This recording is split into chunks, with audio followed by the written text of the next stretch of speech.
ಶ್ರೀರಾಮನಿಗೆ ಮತ್ತೆ ಪ್ರಧಾನಿ ನರೇಂದ್ರ ಮೋದಿ ಅವರಿಗೆ ಅವಹೇಳನಕಾರಿಯಾಗಿ ಮಾತಾಡಿದ್ದಾರೆ ಮತ್ತೆ ಅವಹೇಳನಕಾರಿಯಾಗಿ ಮಕ್ಕಳ ಮನಸ್ಸಿನಲ್ಲಿ ಬಿತ್ತರಿಸಿದ್ದಾರೆ ಅನ್ನೋ ಕಾರಣಕ್ಕೋಸ್ಕರ ಮಂಗಳೂರಿನಲ್ಲಿ ದಕ್ಷಿಣ ಕನ್ನಡದ ಮಂಗಳೂರಿನ ಜೆರೋಸಾ ಶಿಕ್ಷಣ ಸಂಸ್ಥೆಯಲ್ಲಿ ಪೋಷಕರು ಗಲಾಟೆಯನ್ನು ಮಾಡ್ತಾ ಇದ್ದಾರೆ. ವಿದ್ಯೆ ಹೇಳಬೇಕಾದಂಥ ಶಿಕ್ಷಕರು ಶಿಕ್ಷಕಿಯರು ಶ್ರೀರಾಮನ ಬಗ್ಗೆ ನಮ್ಮ ಧರ್ಮದ ಬಗ್ಗೆ ಮೋದಿ ಬಗ್ಗೆ ಅವಹೇಳನಕಾರಿಯಾಗಿ ಮಾತಾಡ್ತಾ ಇದ್ದಾರೆ ಅಂಥೇಳಿ ಜೆರೋಸಾ ಶಿಕ್ಷಣ ಸಂಸ್ಥೆಗೆ ಪೋಷಕರು ಮುತ್ತಿಗೆ ಹಾಕಿ ಆಕ್ರೋಶವನ್ನು ಹೊರಹಾಕಿದ್ದಾರೆ. ಶಾಲಾ ಶಿಕ್ಷಕಿಯಿಂದ ರಾಮನ ಬಗ್ಗೆ ಅವಹೇಳನಕಾರಿಯಾಗಿ ಪಾಠ ಮಾಡ್ತಾ ಇದ್ದಾರೆ ಮಕ್ಕಳಿಗೆ. ಶಿಕ್ಷಕಿ ಪ್ರಭಾ ಎಂಬುವವರು ರಾಮದೇವರನ್ನ ಅವಹೇಳನಕಾರಿಯಾಗಿ ಮಕ್ಕಳ ಬಳಿ ತಿಳಿಸ್ತಾ ಇದ್ದಾರೆ. ಶಿಕ್ಷಕಿ ಪ್ರಭಾರನ್ನ ಈ ಕೂಡಲೇ ಅಮಾನತು ಮಾಡಬೇಕು ಅಂತೇಳಿ ಆಗ್ರಹಿಸ್ತಾ ಇದ್ದಾರೆ. ಶಾಲೆಯ ಎದುರು ಹಿಂದೂ ಸಂಘಟನೆಯ ಕಾರ್ಯಕರ್ತರು ಕೂಡ ಜಮಾಯಿಸಿದ್ದಾರೆ, ಆಕ್ರೋಶವನ್ನು ಹೊರಹಾಕ್ತಾ ಇದ್ದಾರೆ. ಜೆರೋಸಾ ಶಿಕ್ಷಣ ಸಂಸ್ಥೆಯ ಆಡಳಿತ ಮಂಡಳಿಯ ವಿರುದ್ಧ ಮತ್ತೆ ಯಾರು ಆ ಶಿಕ್ಷಕಿ ಮಕ್ಕಳಿಗೆ ಶ್ರೀರಾಮನ ಬಗ್ಗೆಯ ಕಲ್ಪನೆಯನ್ನ ಕೆಟ್ಟದಾಗಿ ಬಿಂಬಿಸಿದ್ರು ಮಕ್ಕಳ ಬಳಿಯಲ್ಲಿ ಪಾಠ ಮಾಡಿರುವಂಥ ಶಿಕ್ಷಕಿ ಪ್ರಭಾ ಅವರ ಫೋಟೋ ಕೂಡ ಗಮನಿಸ್ತಾ ಇದ್ದೀರಲ್ಲ, ಇದೇ ಶಿಕ್ಷಕಿಯನ್ನ ಅಮಾನತು ಮಾಡಬೇಕು ಅಂಥೇಳಿ ಅಲ್ಲಿ ಸೇರಿದಂಥ ಹಿಂದೂ ಸಂಘಟನೆಯ ಕಾರ್ಯಕರ್ತರು ಮತ್ತು ಆ ಶಾಲೆಯಲ್ಲಿ ಓದುತ್ತಿರುವ ಮಕ್ಕಳ ಪೋಷಕರು ಶಾಲೆಗೆ ಮುತ್ತಿಗೆ ಹಾಕಿ ಆಕ್ರೋಶವನ್ನು ಹೊರ ಹಾಕ್ತಾ ಇದ್ದಾರೆ. ಕಾಂಗ್ರೆಸ್ನ ಮುಖಂಡ ಐವಾನ್ ಡಿಸೋಜಾ ಅವರು ಕೂಡ ಇಷ್ಟೆಲ್ಲ ಪರಿಸ್ಥಿತಿ ಕಸಿಬಿಸಿ ಆಗ್ತಿರುವಂಥ ಸಂದರ್ಭದಲ್ಲಿ ಅಲ್ಲಿಗೆ ಬಂದರು, ಪರಿಶೀಲನೆ ಮಾಡಿದ್ರು, ಏನಾಯಿತು ಅನ್ನೋದ್ರ ಬಗ್ಗೆ ಮಾಹಿತಿಯನ್ನು ಪಡೆದುಕೊಂಡ್ರು. ನಾವು ಯಾರ ಶಿಕ್ಷಕ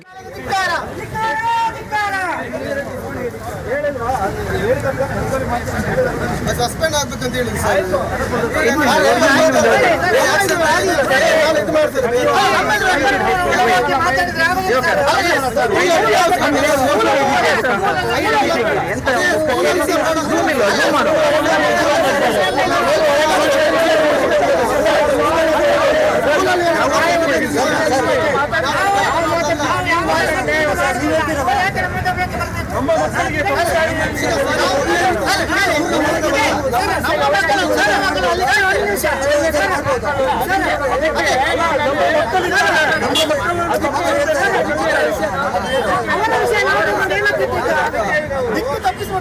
ಬೇರೆ ಜಾತಿಯವರನ್ನು ಕ್ರಮ ತಗೊಳ್ತಾರೆ.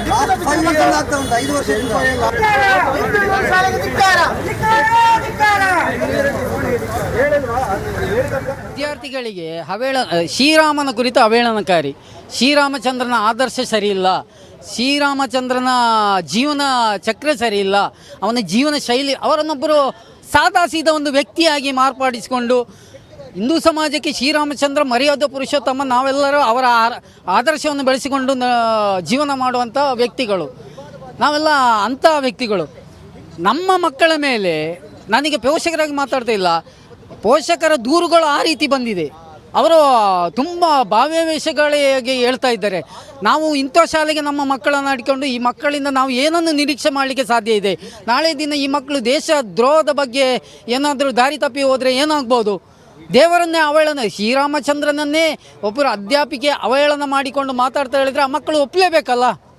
ನೋಡಿ, ಮಕ್ಕಳು ಹೇಳಿದರೆ 7ನೇ ಕ್ಲಾಸ್ನ ಮಕ್ಕಳು ಹೇಳಿದರೆ ಅವರು ಸೂಕ್ಷ್ಮಮತಿಯಾಗ್ತದೆ. ನಾವು ಒಂದು ವಿಷಯ ಹೇಳಿದರೆ ಒಂದು ವಾರ ತನಕ ಅದನ್ನು ನೆನಪಿಟ್ಟುಕೊಂಡು ಪ್ರಶ್ನೆ ಹಾಕಿದರೆ ಅದಕ್ಕೆ ಉತ್ತರಗಳಂಥ ಮನಸ್ಥಿತಿಯಲ್ಲಿರುವಂಥ ಆ ಮಕ್ಕಳಿಗೆ ಶ್ರೀರಾಮಚಂದ್ರನ ವಿರುದ್ಧ, ದೇಶದ ಪ್ರಧಾನಿಯ ವಿರುದ್ಧ, ಹಿಂದೂ ಧರ್ಮದ ವಿರುದ್ಧವಾಗಿ ಅವಹೇಳನಕಾರಿಯಾಗಿ ಬೇಡದ ಭಾಷೆ ನಾವು ಇಲ್ಲಿ ಮಾಧ್ಯಮದ ಮುಖಾಂತರ ಹೇಳುವಂಥ ಪರಿಸ್ಥಿತಿಯಲ್ಲಿ ಇಲ್ಲ.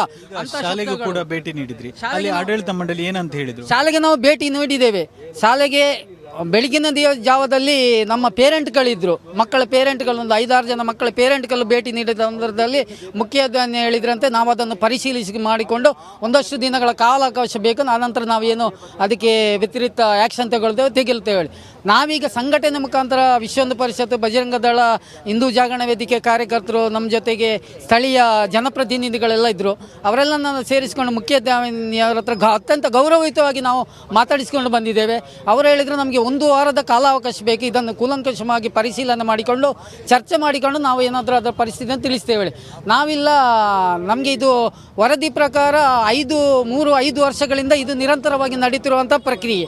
ಆ ಪ್ರಕ್ರಿಯೆಗೆ ನಮಗೆ ಇಮ್ಮಿಡಿಯೇಟ್ಲಿ ನನಗೆ ಈ ಘಟನೆ ತಿಳಿದ ಕೂಡಲೇ ನಾನು ಕಾಲೇಜಿಗೆ, ಸ್ಕೂಲಿಗೆ ಮತ್ತು ಸಿಸ್ಟರ್ ಕಾನ್ವೆಂಟ್ಗೆ ಭೇಟಿ ನೀಡಿದ್ದೇನೆ, ವಿಚಾರವನ್ನು ವಿಚಾರಿಸಿದ್ದೇನೆ. ಸಿಸ್ಟರ್ ಏನು ಹೇಳಿದರು ಅಂತೇಳಿದರೆ, ಶಾಲೆಯಲ್ಲಿ ಒಂದು ವರ್ಕ್ ಈಸ್ ವರ್ಷಿಪ್ ಅಂತ ಒಂದು ಪಾಠ ಇತ್ತು. ಆ ಪಾಠದ ಬಗ್ಗೆ ಎಕ್ಸ್ಪ್ಲೈನ್ ಮಾಡುವಂಥ ಸಂದರ್ಭದಲ್ಲಿ ಅವರು ದೇವರುಗಳ ಬಗ್ಗೆ ಮಾತಾಡಿದ್ದಾರೆ ಹೊರತು ಬೇರೆ ಇಂಥ ಘಟನೆಗಳ ಬಗ್ಗೆ ಏನು ಇದುವರೆಗೆ ಮಾತಾಡಿದ್ದು ನನ್ನ ಗಮನದಲ್ಲಿ ಇಲ್ಲ. ಹಾಗಾಗಿ ಈಗ ಕೆಲವು ಪೇರೆಂಟ್ಸ್ಗಳು ಬಂದು ನನ್ನ ಹತ್ರ ರಿಕ್ವೆಸ್ಟ್ ಮಾಡಿದ್ದಾರೆ, ಅವರು ದೇವರ ಬಗ್ಗೆ ಅವಹೇಳನೆ ಮಾಡಿದ್ದಾರೆ, ಈ ಬಗ್ಗೆ ಸ್ವಲ್ಪ ನೀವು ತನಿಖೆ ಮಾಡಬೇಕು ಅಂತ ಕೇಳಿಕೊಂಡಿದ್ದಾರೆ. ನಾನು ಸೋಮವಾರ ದಿವಸ ಮಕ್ಕಳ ಹತ್ರವೂ ಮಾತಾಡ್ತೇನೆ, ಸಿಸ್ಟರ್ ಹತ್ರವೂ ಮಾತಾಡ್ತೇನೆ, ಯಾರು ಟೀಚರ್ ಅವ್ರ ಹತ್ರವೂ ಮಾತಾಡ್ತೇನೆ, ವಿಷಯ ತಿಳ್ಕೊಂಡು ಆ ಬಗ್ಗೆ ವಿಚಾರ ಮಾಡಿ ಮತ್ತೆ ಒಂದು ತೀರ್ಮಾನಕ್ಕೆ ಬರ್ತೇನೆ ಅಂತ ಮಾತನ್ನು ಹೇಳಿದ್ದಾರೆ. ಅದರ ಮಧ್ಯದಲ್ಲಿ ಕೆಲವು ಯುವಕರು ಮತ್ತು ಕೆಲವು ಪೇರೆಂಟ್ಸ್ಗಳು ಬಂದು ಭೇಟಿ ಮಾಡಿ ಅವರಿಗೆ ನೀವು ಈಗಾಗಲೇ ಸಸ್ಪೆಂಡ್ ಮಾಡಬೇಕು ಟೀಚರ್ನೆಲ್ಲ ಕೇಳಿಕೊಂಡಿದ್ದಾರೆ. ಅದಕ್ಕೆ ಅವರು ಹೇಳಿದ್ದಾರೆ ತನಿಖೆ ಮಾಡೋದು ಫಸ್ಟು, ತನಿಖೆ ಆದ ಮೇಲೆ ಬೇರೆ ಏನು ವಿಚಾರ ಇದೆ ಅದು ಮಾಡ್ತೇವೆ ಅಂತ ಹೇಳಿದ್ದಾರೆ. ಯಾಕಂತ ಹೇಳಿದರೆ ಯಾವುದೇ ವಿಚಾರ ಅಯೋಧ್ಯೆಯ ಶ್ರೀರಾಮಚಂದ್ರನ ಆ ಭವ್ಯವಾದ ಮಂದಿರದ ಒಳಗಡೆ ಪ್ರಾಣ ಪ್ರತಿಷ್ಠಾಪನೆ ಆಗಿರುವ ಬಾಲಕ ರಾಮನ ಆ ಮೂರ್ತಿಯನ್ನು ಕೆತ್ತಿದ್ದು ಯೋಗಿರಾಜ್, ನಮ್ಮ ಕನ್ನಡಿಗ ಮೈಸೂರಿನ ಅರುಣ್ ಯೋಗಿರಾಜ್ ಬಾಲರಾಮನ ಕೆತ್ತನೆಯ ಹಿಂದಿನ ಕಹಾನಿಯನ್ನ ಈಗ ತಿಳಿಸಿದ್ದಾರೆ. ಬೆಳ್ಳಿ ಸುತ್ತಿಗೆಯನ್ನ ಬಳಸಿ ಬಂಗಾರದ ಉಳಿಯನ್ನ ಬಳಸಿ ರಾಮನನ್ನ ಕೆತ್ತಿದ್ದಾರೆ. ಶ್ರೀರಾಮನನ್ನ, ಬಾಲಕ ರಾಮನನ್ನ ಸುತ್ತಿಗೆ ಉಳಿ ಪೋಸ್ಟ್ ಮಾಡಿದ ಅರುಣ್ ಯೋಗಿರಾಜ್, ಇದೇ ಸಾಧನಗಳಿಂದ ಬಾಲರಾಮನ ದೈವ ಕಣ್ಣುಗಳನ್ನು ಕೆತ್ತನೆ ಮಾಡಲಾಗಿತ್ತು. ಅಯೋಧ್ಯೆ ಬಾಲರಾಮನ ಕೆತ್ತನೆ ಹಿಂದಿನ ಕಹಾನಿಯನ್ನ ಅರುಣ್ ಯೋಗಿರಾಜ್ ಅವರೀಗ ಹೇಳಿದ್ದಾರೆ. ಬಾಲಕ ರಾಮನ ಆ ಮೂರ್ತಿಯನ್ನ ಕೆತ್ತಿದ್ದು ಹೇಗೆ, ಸುತ್ತಿಗೆ ಮತ್ತೆ ಚಿನ್ನದ ಉಳಿಯನ್ನ ಬಳಸಿ ಕೆತ್ತಿದ್ದೆ ಅನ್ನೋದ್ರ ಬಗ್ಗೆ ಅರುಣ್ ಯೋಗಿರಾಜ್ ಅವರು ಫೋಟೋವನ್ನ ಸಾಮಾಜಿಕ ಜಾಲತಾಣದಲ್ಲಿ ಬಿತ್ತರಿಸಿ ಇದೇ ಸಾಧನಗಳಿಂದ ಬಾಲಕ ರಾಮನ ದೈವ ಕಣ್ಣುಗಳನ್ನು ಕೆತ್ತನೆ ಮಾಡಲಾಗಿತ್ತು ಅನ್ನೋದನ್ನ ಹೇಳಿದ್ದಾರೆ. ಅಯೋಧ್ಯೆ ಬಾಲರಾಮನ ಕೆತ್ತನೆ ಹಿಂದಿನ ಕಹಾನಿಯನ್ನ ಈಗ ಕೆತ್ತಿರುವ ಶಿಲ್ಪಿ ಅರುಣ್ ಯೋಗಿರಾಜ್ ಅವರು ಬಿತ್ತರಿಸಿದ್ದಾರೆ. ಬೆಳ್ಳಿ ಸುತ್ತಿಗೆ ಮತ್ತು ಬಂಗಾರದ ಉಳಿಯನ್ನ ಬಳಸಿ ಬಾಲಕ ರಾಮನನ್ನ ಕೆತ್ತನೆ ಮಾಡಿದ್ದಾಗಿ ಅವರು ಹೇಳಿದ್ದಾರೆ. ಸುತ್ತಿಗೆ ಮತ್ತೆ ಉಳಿಯನ್ನ ಪೋಸ್ಟ್ ಮಾಡಿದ್ದಾರೆ ಅರುಣ್ ಯೋಗಿರಾಜ್. ಇದೇ ಸಾಧನಗಳಿಂದ ಬಾಲಕ ರಾಮನ ದೈವ ಕಣ್ಣುಗಳನ್ನು ಕೆತ್ತನೆ ಮಾಡಲಾಗಿತ್ತು ಅನ್ನೋದನ್ನ ತಿಳಿಸಿದ್ದಾರೆ ಅರುಣ್ ಯೋಗಿರಾಜ್. ಆ ಮೂಲಕ ಶ್ರೀರಾಮಚಂದ್ರ ಎಷ್ಟು ಪವಿತ್ರ ಮತ್ತೆ ಎಷ್ಟು ನಿಷ್ಠೆಯಿಂದ, ಅದರ ಜೊತೆಗೆ ಎಷ್ಟು ಭಕ್ತಿ ಭಾವದಿಂದ ಆ ಮೂರ್ತಿಯನ್ನು ಕೆತ್ತಿದ್ರು ಅರುಣ್ ಯೋಗಿರಾಜ್ ಅನ್ನೋದಕ್ಕೆ ಇವೆಲ್ಲವೂ ಕೂಡ ಸಾಕ್ಷಿ. ಬಾಲಕ ರಾಮನ ಆ ಒಂದು ಪುಣ್ಯ ಮಂದಿರ ಏನಿದೆಯಲ್ಲ, ಆ ಮಂದಿರದ ಒಳಗಡೆ ಬಾಲಕ ರಾಮನ ಆ ಮೂರ್ತಿಯನ್ನು ನೋಡೋದಕ್ಕೆ ಇವತ್ತು ದೇಶ ವಿದೇಶಗಳಿಂದ ಜನ ಬರ್ತಾ ಇದೆ. ಜೀವನದ ಸಾರ್ಥಕತೆ ಶ್ರೀರಾಮಚಂದ್ರನನ್ನ ಮಂದಿರದ ಒಳಗಡೆ ನೋಡೋದು ಅನ್ನೋದು ಭಕ್ತರ ಒಂದು ಮಹದಾಸೆ ಆಗಿದೆ. ಹಾಗಾಗಿ ಬಂದಿರುವಂಥ ಭಕ್ತರು ಇವತ್ತು ಸಾಕ್ಷಾತ್ ಶ್ರೀರಾಮಚಂದ್ರನ ಬಾಲಕ ರಾಮನನ್ನ ಏನು ನೋಡ್ತಾ ಇದ್ದಾರಲ್ಲ, ಆ ಮೂರ್ತಿಯನ್ನು ಕೆತ್ತಿರುವಂಥ ಅರುಣ್ ಯೋಗಿರಾಜ್ ಅವರು ಆ ಮೂರ್ತಿಯನ್ನು ಕೆತ್ತಿರುವ ಹಿಂದೆ ಆ ಕಹಾನಿ ಹೇಗಿತ್ತು ಅನ್ನೋದು ಅದನ್ನು ಈಗ ತಿಳಿಸ್ತಾ ಇದ್ದಾರೆ. ಬಾಲಕ ರಾಮನನ್ನ ಕೆತ್ತಿದ್ದು ಹೇಗೆ, ಅದರ ಹಿಂದಿನ ಶ್ರಮ ಏನು ಅನ್ನೋದನ್ನು ಹೇಳ್ತಾ ಇದ್ದಾರೆ. ಬೆಳ್ಳಿ ಸುತ್ತಿಗೆ ಮತ್ತು ಬಂಗಾರದ ಉಳಿಯನ್ನು ಬಳಸಿದ್ದೀನಿ ಬಾಲಕ ರಾಮನನ್ನ ಕೆತ್ತನೆ ಮಾಡೋದಕ್ಕೆ ಅನ್ನೋದನ್ನು ಅರುಣ್ ಯೋಗಿರಾಜ್ ಅವರು ಫೋಟೋವನ್ನು ಸಾಮಾಜಿಕ ಜಾಲತಾಣದಲ್ಲಿ ಹಾಕಿ ತಿಳಿಸುವ ಮೂಲಕ ಸುತ್ತಿಗೆ ಮತ್ತು ಉಳಿಯನ್ನು ಪೋಸ್ಟ್ ಮಾಡಿದ್ದಾರೆ ಅರುಣ್ ಯೋಗಿರಾಜ್. ಇದೇ ಸಾಧನಗಳಿಂದ ಬಾಲಕ ರಾಮನ ದೈವ ಕಣ್ಣುಗಳನ್ನು ಕೆತ್ತನೆ ಮಾಡಲಾಗಿದೆ ಅನ್ನೋದನ್ನು ಹೇಳಿದ್ದಾರೆ ಅರುಣ್ ಯೋಗಿರಾಜ್.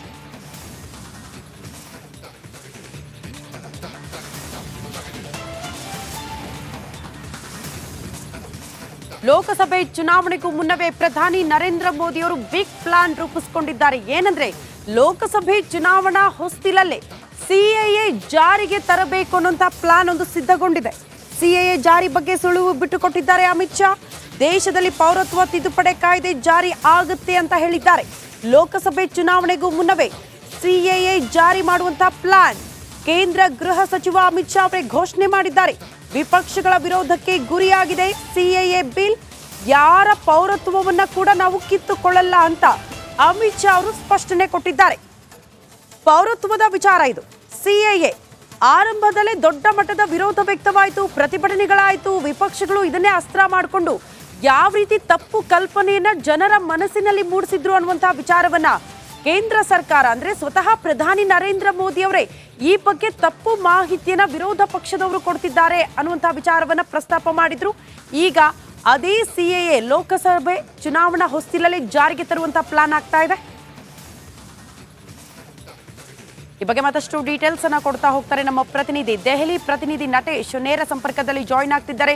ನಟೇಶ್, ಸಿಎಎ ಬಗ್ಗೆ ಆರಂಭದಲ್ಲೇ ದೊಡ್ಡ ಮಟ್ಟದ ವಿರೋಧ, ಅಪಸ್ವರ, ವಿರೋಧ ಪಕ್ಷದವರು ಇದನ್ನೇ ಅಸ್ತ್ರ ಮಾಡಿಕೊಂಡು ತಪ್ಪು ಮಾಹಿತಿ ಜನರಿಗೆ ಕೊಡ್ತಿದ್ದಾರೆ ಅನ್ನೋದನ್ನ ಬಹಳ ಸ್ಪಷ್ಟವಾಗಿ ಈ ಹಿಂದೆ ಪ್ರಧಾನಿ ನರೇಂದ್ರ ಮೋದಿ ಅವರು ಕೂಡ ಪ್ರಸ್ತಾಪ ಮಾಡಿದ್ರು. ಈಗ ಲೋಕಸಭೆ ಚುನಾವಣೆಗೂ ಮುನ್ನವೇ ಸಿಎಎ ಜಾರಿಗೆ ತರ್ತೀವಿ ಅನ್ನೋಂಥ ಸುಳಿವನ್ನ ಸ್ವತಃ ಅಮಿತ್ ಶಾ ಅವರು ಕೊಡ್ತಿದ್ದಾರೆ. ಏನ್ ಬೆಳವಣಿಗೆ ಆಗಬಹುದು?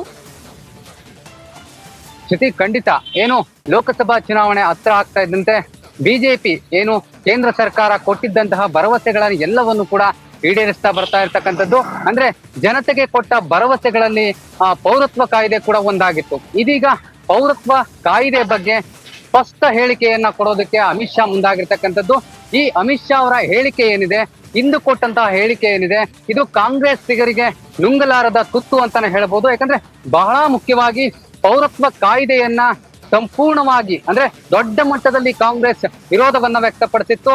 ಪೌರತ್ವ ಕಾಯ್ದೆಯಿಂದಾಗಿ ಇಡೀ ದೇಶದ ಜನರಿಗೆ ತೊಂದರೆ ಆಗುತ್ತೆ, ಅಂದ್ರೆ ದೇಶದಲ್ಲಿ ಅಲ್ಪಸಂಖ್ಯಾತರಿಗೆ ಬಹಳಷ್ಟು ತೊಂದರೆ ಆಗುತ್ತೆ ಎನ್ನುವಂತಹ ಒಂದು ಆರೋಪವನ್ನ ಬಹಳ ದೊಡ್ಡ ಮಟ್ಟದಲ್ಲಿ ಕಾಂಗ್ರೆಸ್ ಮಾಡಿತ್ತು.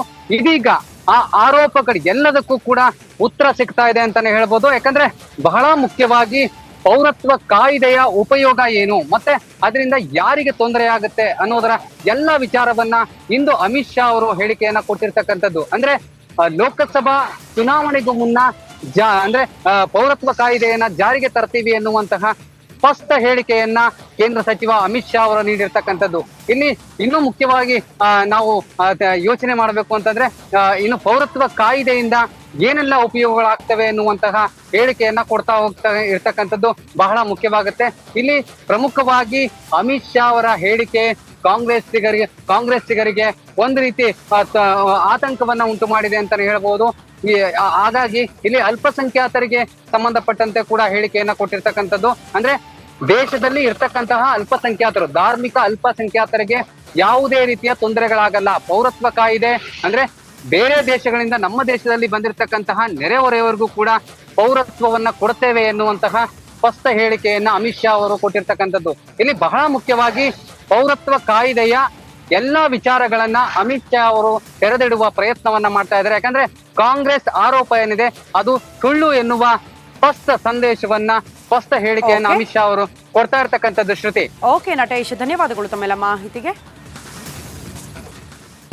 ದಕ್ಷಿಣ ಕನ್ನಡದ ಮಂಗಳೂರಿನಲ್ಲಿ ಶ್ರೀರಾಮನಿಗೆ ಅವಹೇಳನ ಆರೋಪದ ಹಿನ್ನೆಲೆ ಜೆರೋಸಾ ಶಿಕ್ಷಣ ಸಂಸ್ಥೆಗೆ ಪೋಷಕರು ಮುತ್ತಿಗೆ ಹಾಕಿದ್ದಾರೆ. ಮಂಗಳೂರಿನಲ್ಲಿ ರಾಮನಿಗೆ ಶ್ರೀರಾಮಚಂದ್ರನಿಗೆ ಅವಹೇಳನ ಮಾಡಿದ್ದಾರೆ ಅನ್ನುವ ಆರೋಪದ ಹಿನ್ನೆಲೆಯಲ್ಲಿ ಜೆರೋಸಾ ಶಿಕ್ಷಣ ಸಂಸ್ಥೆಗೆ ಪೋಷಕರು ಮುತ್ತಿಗೆಯನ್ನ ಹಾಕಿರುವ ಘಟನೆ ನಡೆದಿದೆ. ಮುತ್ತಿಗೆ ಹಾಕಿ ಆಕ್ರೋಶವನ್ನು ಹೊರಹಾಕಿದ್ದಾರೆ ಪೋಷಕರು.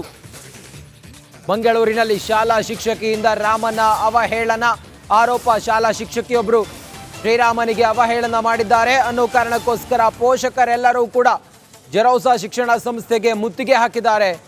ಮುತ್ತಿಗೆ ಹಾಕಿ ಆಕ್ರೋಶವನ್ನು ಹೊರಹಾಕಿದ್ದಾರೆ ಮಕ್ಕಳ ಪೋಷಕರು. ಜೆರೋಸಾ ಶಿಕ್ಷಣ ಸಂಸ್ಥೆಯಲ್ಲಿ ಶಿಕ್ಷಕಿಯೊಬ್ಬರು, ಶಾಲೆಯ ಶಿಕ್ಷಕಿಯೊಬ್ಬರು ನಮ್ಮೆಲ್ಲರ ಆರಾಧ್ಯ ದೈವ ಶ್ರೀರಾಮಚಂದ್ರನಿಗೆ ಅವಹೇಳನ ಮಾಡಿದ್ದಾರೆ ಅನ್ನೋ ಕಾರಣಕ್ಕೋಸ್ಕರ ಪೋಷಕರು ಮಂಗಳೂರಿನ ಜೆರೋಸಾ ಶಿಕ್ಷಣ ಸಂಸ್ಥೆಗೆ ಮುತ್ತಿಗೆ ಹಾಕಿ ಆಕ್ರೋಶವನ್ನು ಹೊರಹಾಕಿದ್ದಾರೆ. ನಮ್ಮೆಲ್ಲ ಭಾವನೆಗಳಿಗೆ ಇವರು ಚ್ಯುತಿ ತಂದಿದ್ದಾರೆ, ಅವಹೇಳನ ಮಾಡಿದ್ದಾರೆ ಶ್ರೀರಾಮನಿಗೆ ಅವಹೇಳನ ಮಾಡುವ ಮೂಲಕ ಅನ್ನೋ ಕಾರಣಕ್ಕೋಸ್ಕರ ಜೆರೋಸಾ ಶಿಕ್ಷಣ ಸಂಸ್ಥೆಗೆ ಪೋಷಕರು ಮುತ್ತಿಗೆ ಹಾಕ್ತಾ ಇರುವಂಥ ದೃಶ್ಯ. ಜೆರೋಸಾ ಶಿಕ್ಷಣ ಸಂಸ್ಥೆ ನೀವು ಗಮನಿಸ್ತಾ ಇದ್ದೀರಲ್ಲ, ಮಂಗಳೂರಿನಲ್ಲಿರುವಂಥ ಶಿಕ್ಷಣ ಸಂಸ್ಥೆ. ಇನ್ನು ಈ ಘಟನೆ ಆಗ್ತಾ ಇದ್ದಂತೆ ಪೋಷಕರೆಲ್ಲರೂ ಕೂಡ ಜೆರೋಸಾ ಶಿಕ್ಷಣ ಸಂಸ್ಥೆಗೆ ಬಂದು ಆಕ್ರೋಶವನ್ನು ಹೊರಹಾಕಿ ಮುತ್ತಿಗೆ ಹಾಕ್ತಾ ಇದ್ದಂತೆ ಕಾಂಗ್ರೆಸ್ನ ಮುಖಂಡರಾಗಿರುವ ಐವಾನ್ ಡಿಸೋಜಾ ಅವರು ಸ್ಥಳಕ್ಕೆ ಹೋಗಿ ಅಲ್ಲಿ ಪರಿಶೀಲನೆ ಮಾಡಿದ್ದಾರೆ ಮತ್ತು ಏನಾಗಿದೆ ಅನ್ನೋದರ ಮಾಹಿತಿಯನ್ನು ಪಡ್ಕೊಂಡಿದ್ದಾರೆ.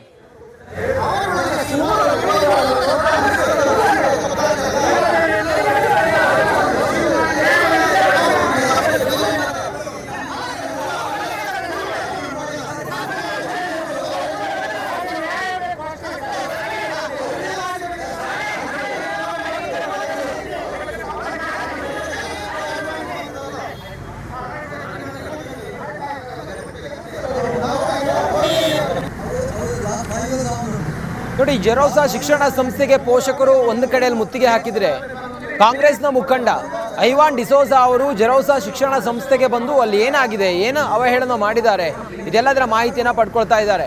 ಶಾಲಾ ಶಿಕ್ಷಕಿಯೊಬ್ಬರು ರಾಮನನ್ನ ಅವಹೇಳನಕಾರಿಯಾಗಿ ಮಾತನಾಡಿದ್ದಾರೆ ಅನ್ನುವ ಆರೋಪದ ಹಿನ್ನೆಲೆಯಲ್ಲಿ ಈಗ ಐವಾನ್ ಡಿಸೋಜಾ ಅವರು ಸ್ಥಳಕ್ಕೆ ಬಂದಿದ್ದಾರೆ, ಶಾಲೆಗೆ ಬಂದಿದ್ದಾರೆ. ಜೆರೋಸಾ ಶಿಕ್ಷಣ ಸಂಸ್ಥೆಗೆ ಬಂದು ಅಲ್ಲಿ ಮಾಹಿತಿಯನ್ನು ಪಡ್ಕೊಳ್ತಾ ಇದ್ದಾರೆ. ಮಂಗಳೂರಿನ ಜೆರೋಸಾ ಶಿಕ್ಷಣ ಸಂಸ್ಥೆ ಶ್ರೀರಾಮಚಂದ್ರನಿಗೆ ಅವಹೇಳನಕಾರಿಯಾಗಿ ನಡೆದುಕೊಂಡಿದೆ ಅನ್ನೋದು, ಶಾಲಾ ಶಿಕ್ಷಕಿಯೊಬ್ಬರು ಅವಹೇಳನಕಾರಿಯಾಗಿ ಮಾತನಾಡಿದ್ದಾರೆ ಅಂತೇಳಿ ಆ ಶಾಲೆಯಲ್ಲಿ ಕಲಿತಾ ಇದ್ದಂಥ ಮಕ್ಕಳ ಪೋಷಕರೇನಿದ್ದಾರೆ ಅವರಿಗೆ ಮಾಹಿತಿ ಗೊತ್ತಾಗಿತ್ತು. ತಕ್ಷಣಕ್ಕೆ ಪೋಷಕರು ಜೆರೋಸಾ ಶಿಕ್ಷಣ ಸಂಸ್ಥೆಗೆ ಬಂದಿದ್ರು, ಅಲ್ಲಿ ಗಲಾಟೆ ಮಾಡಿದ್ದಾರೆ, ಶಾಲೆಗೆ ಮುತ್ತಿಗೆ ಹಾಕುವ ಪ್ರಯತ್ನ ಮಾಡಿದ್ದಾರೆ. ಪರಿಸ್ಥಿತಿ ಬಿಗುವಿನ ಹಂತಕ್ಕೆ ತಲುಪ್ತಾ ಇದ್ದಂತೆ ಕಾಂಗ್ರೆಸ್ನ ಮುಖಂಡ ಐವಾನ್ ಡಿಸೋಜಾ ಅವರು ಆ ಸ್ಕೂಲ್ಗೆ ಬಂದಿದ್ದಾರೆ, ಶಿಕ್ಷಣ ಸಂಸ್ಥೆಗೆ ಬಂದು ಮಾಹಿತಿಯನ್ನು ಪಡ್ಕೊಂಡಿದ್ದಾರೆ. ಐವಾನ್ ಡಿಸೋಜಾ ಅವರ ವಿಜುವಲ್ ಗಮನಿಸ್ತಾ ಇದ್ದೀರಲ್ಲ, ಸ್ಥಳಕ್ಕೆ ಬಂದು ಶಾಲೆಗೆ ಬಂದು ಏನಾಗಿದೆ